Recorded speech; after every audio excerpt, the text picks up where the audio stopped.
Welcome back to our channel. Let's find out and make predictions for the new episode. Spoilers for Beyond the Gates for Friday, October 31st, 2025, show that Trix and Candy will be coming to Fairmont Crest residence.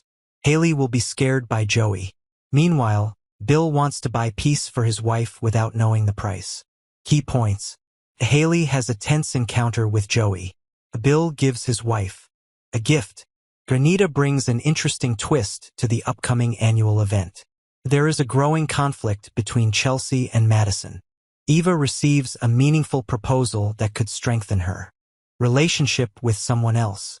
Halloween night draped Fairmont Crest in a fog as thick as the obsession that refused to lift from Hayley's chest. Every corner of the house, every dim orange light, every witch cutout felt as if it were staring her down, repeating the confession that had been forced into Joey's ear, that the pregnancy and the miscarriage were only tools to keep her husband tethered, while the real plan was to siphon off his money. Panic didn't explode into sound. It ran backward inside her, burning away the small shards of pride she had hoarded for years. Joey had touched a secret she thought she'd padlocked behind layers of family ties and cleverly disguised meetings with Randy. But a single indifferent look from Joey, a single cool prompt, told her he wasn't the kind of man who issued idle warnings. He knew she met Randy, knew the off-kilter returns, knew about the petty sums like loose threads pulled from a sweater. Pull one, and the fabric splits all the way down. What frightened Hayley most wasn't being exposed. It was that Joey might not expose her immediately. A man who holds a secret and doesn't use it to destroy you, publicly uses it to control you, and that control is the perfect prison. If he chose to protect Bill because Bill was more useful, because Bill smoothed his business corridors, then the person trust up with invisible rope would be her. And Randy, accomplice, cousin, lover in the dark, having once betrayed Joey, could not be a pillar now. Hayley pictured Randy babbling to Joey to establish dominance, or worse, bartering his freedom by selling her out. The feeling of being strangled by her own blueprints made her want to detonate. But the rage had no exit except revulsion at herself, a bitter nausea at the realization that the lies had stacked so high that a single fingertip could topple them and bury their architect alive. Bill couldn't read all those undertows. He heard only the whisper of unease and did what a man accustomed to handling crises with money and gestures does.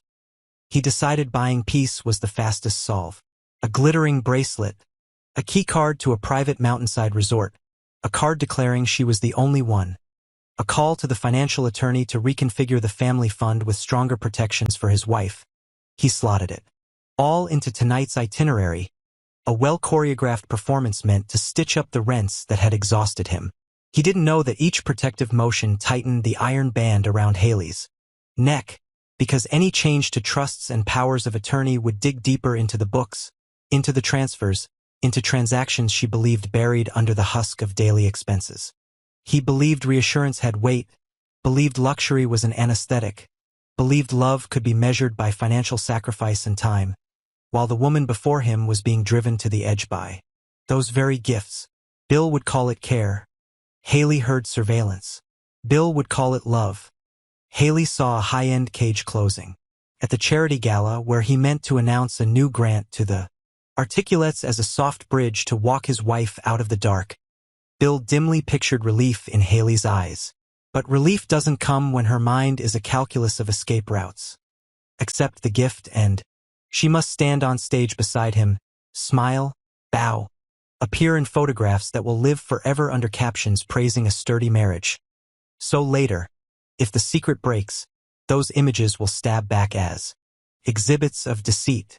Refuse, and she wakes Bill's radar, shoving him to the brink of the vault and the files. Accept, and she steps into a churn of smiles and signatures that won't let her withdraw. Cleanly, the tug-of-war turns fear into anger. Anger not entirely at Bill or at Joey, but at herself for letting things go this far. Joey chose to wait as a strategy. He didn't want to slam his cards on the table when the deck could still hand him better ones. Bill is useful in the way a man with money, influence, and a hunger for calm is always useful. Reassure such a man that the turbulence is contained, and he will sign authorizations, open soft doors, and believe he is doing good. Joey held a string of ambiguous texts, security photos grainy but narratively adequate, and Randy's foolish confirmation in a private meeting, half brag, half leak of fear. He could dump it all in Bill's lap, snap Hayley in an instant, and trade it for absolute trust. But absolute trust one fast burns out. Fast once Bill realizes he's been steered into a back alley and turned into the messenger's puppet. Joey wanted more. A gratitude that lingers, a nameless sense of indebtedness, a long life structure, of soft power, and to get it, he had to keep Hayley suspended, scared enough to comply, lucid enough to grasp that tugging a thread shakes the whole forest. Halloween is the perfect hour for staged emotion. In the marigold haze of the lobby lights, Joey appears like a passerby in someone else's story, his gaze skimming Hayley just long enough to seed the air with the feeling of being watched. No threats, no public gestures, and yet Hayley understands. And understanding is the worst part, because it turns every empty space into a trap, every ringing phone into an anchor. Anita checked the annual calendar and decided to flip the theme at the last minute as an act of belated penance. The Articulates had been born as a coterie of women using art and cultural projects to connect the upper crust to educational programs. But that year, the year Barbara Mitchell died in an accident many believed was hastened by the group's cold chain of decisions, everything cracked. Anita still lived with the sense that she had let speed, the ambition to dazzle, push a fourth friend into a punishing schedule, and the red line of guilt had never faded, no matter how thickly they spackled it with budgets and applause. She recast the gala as a night of remembrance, opened with an unvarnished retelling of wrong turns, put unseen behind-the-scenes footage on the screen, gathered Barbara's unfinished projects, and foreground a new fund in her name to support young artists without patrons. She also reached out to Leslie, Barbara's daughter, who had long stood outside the group's orbit and viewed every fundraiser as the peacocking of people who had never taken responsibility. Anita knew the invitation could turn the gala into a tribunal, but she accepted that risk. Fear and shame had kept her quiet too long, and silence had never healed anything. The trouble is that Fairmont Crest is no sanctuary for peaceful confessions. Every public move is a political message. Every pivot is read as a play to regain position. When the theme change leaked, donors split. Some wanted the past kept buried. Others whispered about a necessary moment. In the crosscurrent, Anita kept going, knowing that if she didn't seize the right to define the story would go on defining her. Leslie weighed attendance with questions that have no easy answers. Resentment had fed her for years, turning her into a woman governed by one rule: never let anyone else tell your mother's story. But it also stranded her in a country with no future, where every festive season reopened the same wound. Anita's invitation was a mirror set before her, an invitation to look, come to forgive or come to condemn, come to listen or to break it open, come for her mother or for herself. She opened old boxes, touched letters Barbara never got to send, found a knotty complexity that refuses neat labels. Her mother had chosen to burn out for the sake of opportunity for others, but that never free passed the people around her from the duty to see that burnout. Leslie folded the letters and reminded herself that if she didn't walk into that room, they would close the book with a tearjerker clip and a few rounds of applause, then turn away as if there had never been a cold night when a woman couldn't step out of the orbit of harm. She decided to go, not for catharsis, but to strike a counternote, one that would force the room to listen for longer than a few minutes. Eva stood at the threshold of a peace she wasn't sure she deserved. Isaiah Hawthorne felt like a rare cool breeze, conversations with a map, projects with a foundation, embraces placed in the right spot at the right time. Tomas was the unhideable scar, history layered with forgiveness and relapse, temper and attempts that kept breaking things again. The offer came this week, quiet but steady, promising a deeper bond, a commitment to show up that wasn't just words. Eva measured the recent days, where Isaiah seemed able to put a hand on the brake of her runaway life, and recognized her simple craving to live inside a lower-risk structure. But she also asked herself whether she was trading dynamism for a safety so safe it might be dull, whether she was abandoning the part of herself that still wanted to believe people can change. Tonight, under the gala lights, she would have to decide. Leaning toward Isaiah meant withdrawing from Tomas, not noisy but final. No one needed her to declare it. Her body would speak it in the way. She stood, looked, sidestepped familiar doors. Madison looked at Chelsae with the eyes of someone whose tolerance had bottomed out. Chelsea's intervention in her relationship with her mother didn't arrive as a lifeline but as a moral yardstick pressed onto other people's shoulders. Chelsae spoke of mending, of no one being perfect, of bridges that can be rebuilt, but every piece of advice felt like a command to forget years of neglect. Madison refused to be the good child in someone else's healing script. She wanted the right to keep both her anger and her wounds. She resented Chelsae, barging between two women in a family with the air of someone wiser. She resented the kindness that dragged more public attention into private pain. Anger, when it can't find a grip, chooses the cruelest route. She started leaving Chelsae out of schedules, staged situations to put her in a bad light, cut Chelsae out of the Halloween circle that was supposed to be a place of belonging. Alone in the night, Chelsae might realize that the urge to be glue sometimes only turns you into a distrusted stranger. Madison knew that and sharpened it, not because she relished cruelty, but because she believed this was the only language anyone around her would heed.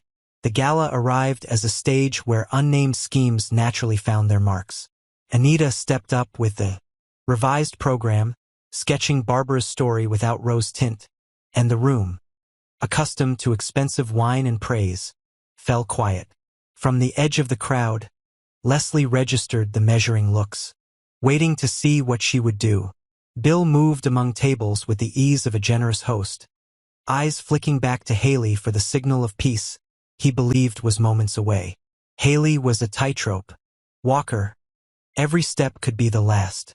She wanted to pull Bill out before Joey finished framing his new picture, wanted to go home and sweep up the traces, wanted to call Randy to douse or to pour gasoline.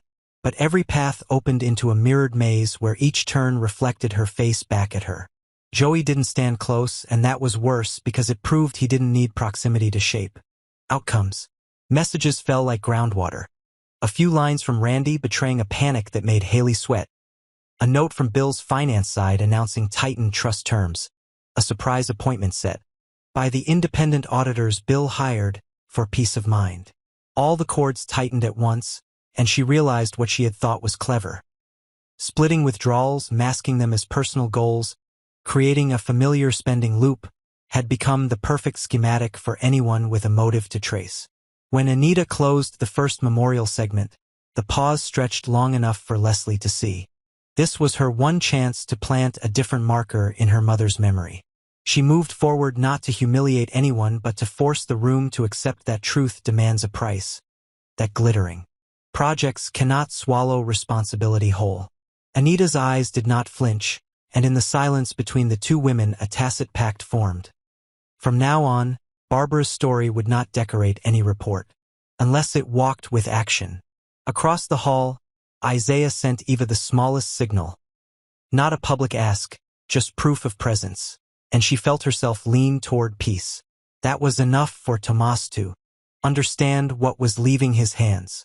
Madison saw Chelsae by the door, the silhouette of a woman who had tried to save everyone from themselves standing alone, and for a heartbeat her anger calmed, then surged back because calming meant admitting she, too, needed saving. The climax didn't break with a scream. It melted like ice underfoot. Tech flagged a hiccup in the projection. The lights wavered, murmurs spread with an invisible dread. In the slit of chaos, Joey finished his list. A short call to Bill's head of internal controls. A signal to Randy to shut up via a compensation clause rather than a threat. A nudge to Hayley in the form of a surprise appointment tomorrow morning at the law office. No exposures needed, only a mandate that the machinery run along his rails. Bill tighter, Hayley more compliant, Randy gone from the surface, and the soft power scaffolding set. Bill took the stage to announce the grant, voice bright with faith in a sunny future, eyes hunting for Hayley's smile as the final confirmation. Hayley smiled, but inside that smile was a confession to herself that she had lost the moment she went searching for the easiest exit. From now on, she would move down a narrow hallway where Joey's fingertip rests against the wall, counting her heartbeat like prey. Anita stepped down and saw that Leslie hadn't left. Maybe she had named the death rightly at last. Eva stayed beside Isaiah a heartbeat longer, hearing her body breathe more evenly, while Tomas pictured the work required to begin again without breaking everything again. Madison slipped out first, leaving Chelsae to an unhomed Halloween, still convinced that pushing people away is the only way to stay safe. When the night ended, Fairmont Crest didn't lose darkness. It merely rearranged it. Bill thought he had bought serenity, but in truth purchased a new set of locks for a sentimental prison. Hayley thought she could steer outcomes with lies, only to learn that the more you lie, the more you testify to your own powerlessness. Joey thought he had everything in hand, but the true auditor of power is always the variable called chance. Anita thought confession was a single act, but will soon learn it is an unending series. Leslie thought she could stand forever as justice's envoy, but justice is never complete. Eva thought peace was the solution, but peace charges its own price. Tomas thought loss would wake him, but wakefulness is not the same as change. Madison thought she'd won by isolating someone else, but loneliness never stands alone. It circles back to hold the one who sowed it. Questions skittered across the floor like dry leaves. How long will Joey honor the invisible promise before using the evidence to tighten the screws? Will Bill notice anomalies in the audit or go on believing he is in control? Will Hayley dare to set off a small explosion as a decoy, or will she learn to live in a silk cage? Will Anita convert remembrance into action, or stop at immaculate videos? Will Leslie let her mother rest, or keep turning memory into a trench line? Will Eva accept a desirable dullness, or return to the storm? Will Tomas learn to apologize with work instead of theatrics? Will Madison find a language other than punishment? The answers will arrive the way they always do here. Not with a bang, but through a series of small shifts, shrewd, patient, aimed at the soft spots everyone tries to hide. At the center of those shifts is an anger not yet named, an anger that turns each character into someone who pushes themselves forward, not out of hope, but from the fear of being left behind.